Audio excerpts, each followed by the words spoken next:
Hello and welcome to White Sports Talk. My name is Zach. We have officially made it through another NFL regular season. We are now ready to start the NFL playoffs. Playoffs kick off with Wild Card Weekend. I'm going to give you my picks for each Wild Card game. The Wild Card games kick off this Saturday as the Rams, who are 12-5, coming off of a victory over the Arizona Cardinals, take on the Carolina Panthers, who finished their season 8-9, actually coming off of a loss to the Tampa Bay Buccaneers, but because the Atlanta Falcons beat the Saints in the final week of the regular season, due to tiebreakers, the Carolina Panthers won the NFC South and have advanced into the playoffs. These are two teams that actually played each other earlier in the season, and the Panthers got a pretty shocking victory. So I'm very interested to see what happens this time. For the Rams, obviously, Matthew Stafford is playing at an MVP level. They are going to get Davante Adams back for this game, as he is sat out basically the last month or so of the season, resting a hamstring injury. They should also get, they've kind of been not giving Kyren Williams a full workload towards the end of the season to kind of help manage him going into the playoffs. So he should, probably, I would imagine, get more of a workload as he had time to kind of rest up and split carries with Blake Corum later in the season. Obviously, still Puka Nacua, one of the best wide receivers in the NFL. And defensively, the Rams have a really great defensive front, really good linebacker with Nate Landman, and pretty good secondary. So they're a very good defensive unit. The Panthers, if they want to win this game, need to do and focus on what they did earlier in the season. They need to pressure Matthew Stafford. They need to make him make mistakes and get turnovers, which really help them win earlier in the year. And their offense just needs to play efficient. So I think the Panthers can win this game. However, I do think that the LA Rams get the victory here. I think that earlier in the season when they played each other, they tried to be a little bit too cute, tried to maybe pat Matthew Stafford's stats a little bit too much to help him make his MVP case, and that he made some mistakes, threw some interceptions, and the Carolina Panthers were ultimately able to stay in the game. I don't think the Rams do that this time. I think they take the Panthers a little bit more seriously. I think that the Rams offense doesn't try to be too cutesy with anything, just goes in, plays very efficient football, maybe get Kyren Williams more involved in the run game to really take control of the ball game. Defensively, if this Panthers offense really struggled against the Tampa Bay Buccaneers and really struggled at points this season. I think defensively, if they can pressure Bryce Young with their good defensive front that they have with Byron Young and Jared Verse and Braden Fisk, I think they can pressure Bryce Young and they can make some mistakes, really stall this offense. I think they can slow down this run game of Rico Dowdle and Chuba Hubbard. So I do think that the LA Rams can and will win this game over the Carolina Panthers. Next up for Saturday night, you have the Green Bay Packers, who are 9-7-1, coming off of a loss to the Minnesota Vikings, and actually coming off of losing 4 games in a row, take on the Chicago Bears, who are 11-6. The Bears are coming off of a loss to the Detroit Lions, and they're actually coming off of back-to-back losses. This will be the third time these teams have played each other, as they are division rivals. The Packers won the first one, the Bears won the second one a couple weeks ago. This is a game that I think should be a very good game. I think should be, very close, as it is, a divisional game. They played each other close to 2 other times. Both teams seem to be getting healthy at the right time, as obviously the Packers going to be have Jordan Love fully cleared from his concussion. Hopefully have Josh Jacobs more healthy from the knee injury he's been dealing with. He has not played. He didn't play last week, so he got his knee some time to rest up and hopefully allow the swelling that's been dealing to go down. For the Chicago Bears, it looks like they will have their full receiving core, as Roman Dunze is no longer on the injury report. Luther Burton and DJ Moore are not on the injury report anymore, so they're going to have a full array of pass catchers for Caleb Williams. Um, as for who I think wins, I think the Bears get the victory here. I just think I trust the Bears offense against this Packers defense more than I trust this Packers offense against the Bears defense. This Packers defense has looked very different without Micah Parsons. They can't get a whole lot of pass rush without Micah Parsons, and their secondary has been a liability at times this season. Last week they just signed Trayvon Diggs, who had been waived by the Dallas Cowboys. He is somebody that, while on the Cowboys, allowed, I think, almost a perfect passer rating when quarterbacks targeted him. So, that doesn't look very good. I think this Bears defense is sneaky good as well. I think they should be able to disrupt Jordan Love, try to slow down this run game, and this Bears defense that leads the league in turnovers. I think that will be the key for them, is to try to get some turnovers here, especially if they can take the ball away. I especially trust this offense to put points on the board. So I do think the Chicago Bears get the victory in Bears-Packers round 3. Moving on to your Sunday games, you have the Bills, who are 12-5, coming off of a victory over the New York Jets, in which their backups played a large portion of that game and still managed to get a pretty dominant victory, taking on the Jacksonville Jaguars, who are 13-4, coming off of a pretty dominant victory of their own over the Tennessee Titans. This is a game that I think will be an amazing game. I think the winner of this game could actually have a very good possibility of representing the AFC in the Super Bowl. For the Bills, this is probably Josh Allen's best chance to win, as there's no Patrick Mahomes, no Joe Burrow, no Lamar Jackson. Josh Allen is arguably the best quarterback in the playoffs this year, at least, especially for the AFC, but possibly overall.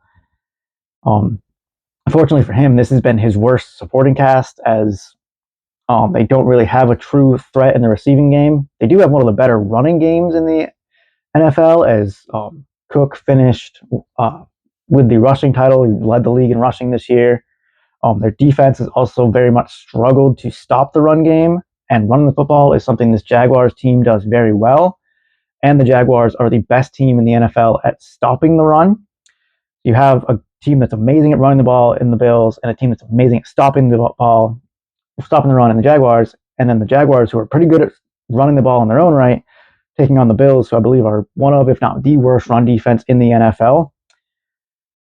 So I think the Jacksonville Jaguars will get the victory in this game, and I think that the run game will be a huge reason as to why. I think Travis Etienne and Bishal Tutin should be able to run the ball very good against this lackluster Buffalo Bills run defense, and I think this Jaguars defense can slow down James Cook and kind of take him out of the equation and make Josh Allen beat him with what he does in the passing game. Not what he can do as a runner. I think they can slow him down as a runner, but make him find receivers and beat them that way. And I don't think that they have the receiving talent to overcome that and to win this game. So I do think the Jacksonville Jaguars get the victory here. Next up, you have the San Francisco 49ers, who are 11-5, traveling to Philadelphia to take on the Eagles, who are 11-6. San Francisco, coming off of a loss to the Seattle Seahawks, where if they had won that game, they would have got the 1 seed in the NFC and would have obviously gotten home advantage and a bye week this week. The Philadelphia Eagles, coming off of a loss to the Washington Commanders in a game in which they rested a lot of their starters. But had they beat the Commanders, they would have been able to get the 2 seed, and they would have been able to host the Packers this weekend instead of taking on the 49ers. This is a game where the Eagles have a very, very good defense, but their offense has been lacking for a big portion of the season. And the 49ers have a very good high-powered offense, but their defense is very banged up. I believe every single one of their, at least interior, and one of their inside linebackers that made the 53-man roster is on injured reserve right now. So they're bringing up guys from the practice squad. Not really healthy in the linebacking core. Their secondary hasn't been really good. That hasn't been great this season. Their run defense definitely got exposed against Seattle. Seattle was kind of able to run all over them. And 49ers against Seattle kind of gave a blueprint for why I think the Eagles will win this game, and that is when the 49ers go up against a really good defense, they struggle. So I think that the Eagles will win this game mostly based off of their defense. I think their defense can slow down this 49ers offense, which itself is banged up. Ricky Pearsall is still, not practicing fully. Neither is Trent Williams.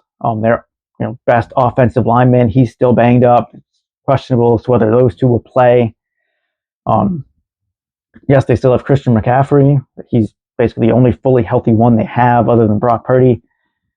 And I think the Eagles should be able to run all over this 49ers defense. I think Saquon Barkley should have a very good game here. I think even Tank Bigsby should be able to get involved and have maybe some good runs of his own. So I think because of their very strong defense and their ability to hopefully get the run game going, I'm going to take the Philadelphia Eagles to get the victory here. Next up on Sunday Night Football, you have the LA Chargers, who are 11-6, coming off of a loss to the Denver Broncos, in which they sat a lot of their starters in that game, take on the New England Patriots, who are 14-3, coming off of a dominant victory over the Miami Dolphins. This is a game, another one I think could be very good, as the Patriots have not been tested much this season, so this will be one of their bigger tests to date this season. And this Chargers defense is very good. So we'll see how Drake May and this offense can do against them. What I think could be the big difference maker here is actually the Patriots defense against this Chargers offense that is dealing with injuries of their own, especially on the offensive line. Obviously for most of the season haven't had either one of their starting offensive tackles. They've been pretty much signing guys from the practice squad to play offensive tackle. A couple weeks ago against the Houston Texans, in a game their offense struggled at stopping Houston's defense. They had somebody that was usually a guard that hadn't played tackle in years at their left tackle position, which that's not generally a recipe for success. And the Patriots are going to be are getting healthy at the right time. They have Robert Spillane has been practicing in full this year. This week, their best linebacker Milton Williams is off of injured reserve and playing again. On offense, they got Will Campbell, their stud off left tackle, back from injury this past week, so that helps out their offensive line, helps out Drake May tremendously. So I do think that the New England Patriots will get the victory here. I think primarily on the strength of their defense and what they can do against this beat up Chargers offensive line.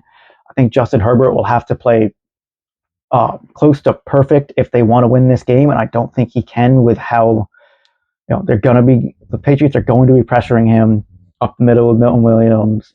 They're going to be able to hopefully rattle him, hopefully make him make some mistakes. Hopefully they're going to be able to kind of take Ladd McConkey and Quentin Johnston out of the game. And I think offensively for the Patriots, I think they can play well against this team. They have two very good running backs in Ramondre Stevenson and Travion Henderson. Who Ramondre can kind of be their power guy, kind of lull the defense with short run after short run after short run, but efficient running. And then you can get Travion Henderson, who can break a big run at any point. And I think Drake May should be able to play efficient football. He can spread the ball around to his very good weapons. Obviously, Stephon Diggs, who is coming off of a 1,000-yard season, the first Patriot receiver to do that since Julian Edelman in 2019. But if they, Diggs gets taken out, or they can't get Diggs, got Kayshon Boutte, who can take the top off the defense at any point in time. Got Kyle Williams, who is coming along late in his rookie season. He's got Pop Douglas, who he can go to. Maybe we've got Afton Chisholm, who has come along the past couple of weeks. Their undrafted, rookie wide receiver. It's a pretty good player. Or he's got two very good tight ends in Hunter Henry and Austin Hooper he can go to. I think they have the ability to spread the ball around more and have the ability to bust a big play, which might be all they need against this Chargers team to kind of swing it back in their favor. So I do think that the New England Patriots get the victory over the LA Chargers. And finally, on Monday Night Football, you have the Houston Texans, who are 12-5, coming off of a victory over the Indianapolis Colts, taking on the Pittsburgh Steelers, who are 10-7, coming off of their very close victory to win their division over the Baltimore Ravens. This game is going to be taking place in Pittsburgh, as Pittsburgh was a division winner. This game is another one that it could go honestly either way, but I think the Houston Texans will win this game. I think that defensively they will be able to get after Aaron Rodgers against this not so great Steelers offensive line. I think the pass rush of Houston should be able to do pretty good against them. Steelers will get DK Metcalf back from his suspension. However, this secondary of the Texans is also very good, so they could ultimately make him a non-factor and make Aaron Rodgers have to try and beat them with throwing to guys like Adam Thielen and Calvin Austin and MVS, like he's had to do the past couple weeks without DK Metcalf. But I think this defense is too good for that. I think they can take this run game mostly out of the equation. As good as Jaylen Warren has been this season, as good as Kenneth Gainwell has been this season, I think this Houston defense is going to be too much for the Steelers offense. And I think this Houston defense, though they have been inconsistent, they still have plenty of talent, especially in the receiving core with Nico Collins and then Jaden Higgins coming along in the back half of his rookie season, and Jalen Noel, who both Higgins and Noel can really take the top off of defense at any moment, as can Nico Collins.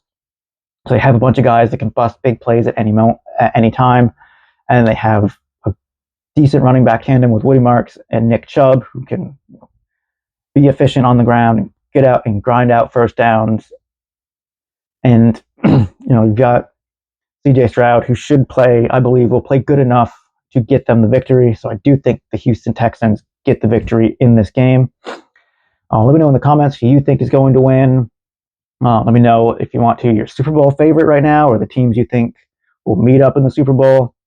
Thank you guys so much for watching all through the regular season as we go through and I give picks all the way through the Super Bowl. Don't forget to like, subscribe. Until next time.